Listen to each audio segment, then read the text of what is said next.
দিদি এখানে খেলো, দিদি নিজে বলবে যে ফুচকাটা কিরকম খেলো, ফুচকার জন্য কোনো দিদির কাছে কোনো পয়সা নিয়েছি কিনা, দিদির কাছে আমার কাছে কোনো পয়সা নিয়েছি আমি না না একদম না। একদম ফ্রি। তা ফ্রি আপনি ফুচকাটাকে কি পেয়েছে একটু ভালো করে বলে দিন মানুষকে।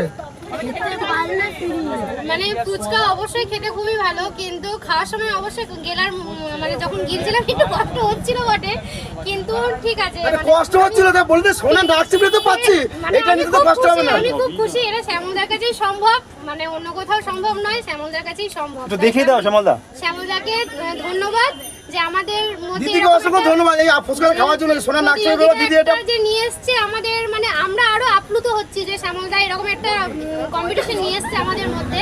তো আমরা যে একটা গিফট পাচ্ছি, মানে আমাদের কাছে এটা খুব খুশির ব্যাপার, খুবই বলার আমার। তো এবার দিদি আবার নিজে মুখে বলো দিদি এটা কি সোনা না একটুখানি বলে দাও। অনেকে বলছে কমেন্ট করছে যে নাকি আমি ইনভিটেশন দিচ্ছি, তো ইনভিটেশন দিলে মার খেতে হবে না এই দোকানটা।